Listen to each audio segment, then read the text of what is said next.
Hey, what's going on guys? In this video we are going to see how to use a for loop. Now let's go ahead and see an example. First I'm going to introduce an integer type of variable. Integer, let's name it as apple. So integer apple semicolon. Now in for loop we have to have two semicolon inside a parenthesis. Now let's see how it's going to look like. For inside the parenthesis, first you will have a variable, like here we introduced apple. I'm going to set apple is equal to 1 in the beginning, and then each time it has to increase by 1, and it has to stop somewhere, so I'm going to set it to 10. So in order to do that, what I have to do, apple less than or equal to 10.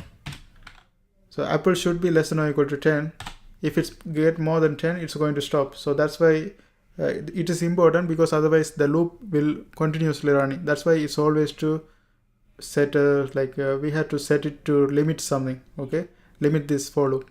That's why we set this limit right here, and after that we put increment by 1. So here to do the increment each time, apple plus plus. So the for loop is going to be running 10 times, and it's going to print 1 to 10, and it's going to stop after 10 because we set a condition apple should be less than or equal to 10. Okay, now what should we print? To print this one, we have to put a curly bracket first. Inside this curly bracket, I'm going to put a printf statement. This is the one that's going to print. And in this printf statement, I'm going to say apple is, to print the integer type, we put %d, and then \n for the new line, and that's it. And also we had to type our integer type of variable, that's apple, and then semicolon. Now it should work. Now let's go ahead and run this one and see what we get. Here you can see apple is running from 1 to 10 because it goes one time and repeating again. When it repeat again, it do the increment by 1. That's why we have 2, and it's do it again and again and again until 10 here, because we set the condition to be 10. When it's above the 10, this condition is false because it cannot be above 10. We set this condition right here, so that's why it should stop at 10, and that's how it works. Now let's look at another example. There's many ways you can do the increment, like it's only limited to 1. You can do the increment by 8 or something like that. In order to do 8, you put plus equal to 8.